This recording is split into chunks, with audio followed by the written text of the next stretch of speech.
We're back in the kitchen with Chef John Paul Hutchins from Le Cordon Bleu College of Culinary Arts, Jeff Goodman from Expect More, and we're also with my little friend Josh, who's 8½, and we're learning how to cook in the kitchen, right? We're going to learn some math. Now, what's your best subject in school? Science. Science, okay. So he's our little mini Sid the Science Kid. Well, not so many, actually. He's almost as tall as me, if I take my heels off. But we're talking about a recipe, Chef, that really is going to incorporate some teaching components and some teachable moments, because it is in partnership, of course, with Expect More Arizona, where we can really start thinking out of the box, literally.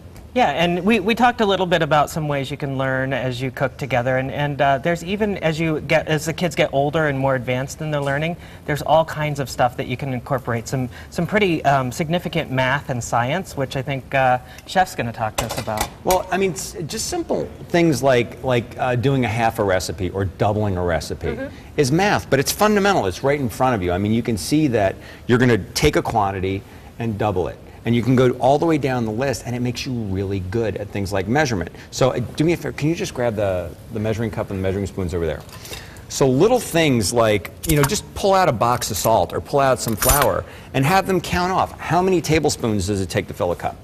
Oh, okay. Just something like that. And it doesn't really matter so much that it's tablespoons and cups, but that the mind is doing those gymnastics and it's getting used to solving those problems. And we were discussing that earlier. I mean, that's really what math is about. It's not about finding the answer. It's about teaching your brain how to figure things out. You know, I think sometimes we get, even as adults, we get so into patterns. So when you talked about like doubling a recipe, if since this is kind of the circle of trust and truth. I think it is. Yeah, I feel that. Do you feel that, Josh? You're in the circle. Don't violate it. I go down a recipe, and instead of doubling, I'll go and I'll do it twice. Like I'll go through the. Why not? Because my mind doesn't want to go. But you know what though? But that is a fundamental application of math. Right. All right. Just because you're not writing down math, you've trained your brain No, I to physically double. go down. Like I'll if I have 3/4 rather than adding it, I do it the easy way. But that's the result of math, because you're going to take a 3/4 cup and do it twice. That's still math. Right, right. You know what I mean? So a lot of us kind of discount those things as not real math.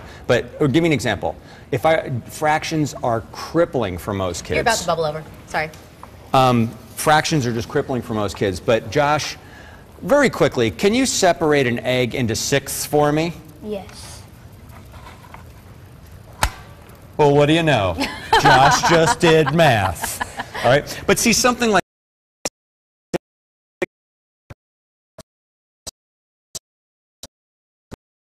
now, so 3 of these would equal a half. Are we certain that it's something he's going to eat?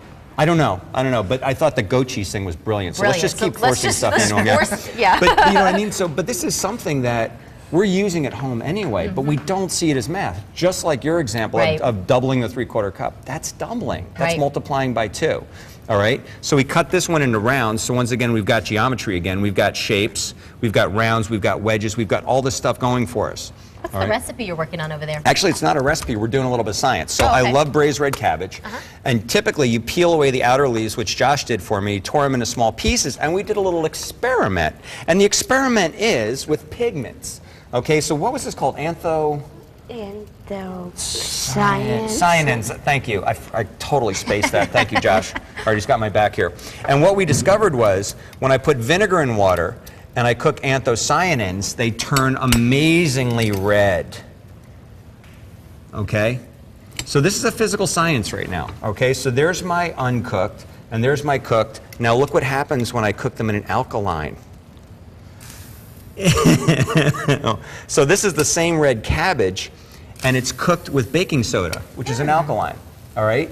So I can talk about acids and alkalines and pH and stuff like that to a kid in school, but this is a physical example, and it's stuff you have at home. This was just white vinegar and baking soda. Everybody's got that. Did you know it could do that?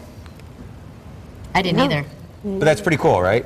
Do you think you will remember this for the rest of your life? Yes. Has your life been changed forever because of this? Yes. I think it has. Because of me? Yes. But there's so many cool things you can do that are not toxic, that don't require a PhD, that are just in your kitchen, just around your house, that are examples of science, that are examples of math, geometry, things like that. We talked about before, over here we have a measuring cup, and we talked about before that this is, I have 4 ounces in here, and we need to make a pint, so he needs to add 12 more ounces. It's all written on the side. But every one of these cups comes with the metric system on the other side. So why not take advantage of that? I didn't grow up with the metric system. Most of us didn't. So we don't even pay attention to that. This next generation, why would I cut them off from that? I mean, it's right there. Right, it's right. I can learn it with them. Well, let's kind of make a full circle moment here with Expect More Arizona and how you do partner with schools like this, with nonprofits. A world-class education system right here in Arizona, and we partner with anyone we can. This is a movement for all Arizonans to get involved, to join the movement. You can sign up on our website at expectmorearizona.org. You can join our conversations we have on Facebook and Twitter, where we want everyone to get involved and say, hey, this is what I'm doing with my kids to help us learn. This is what I think we should do with education, and join in the conversation.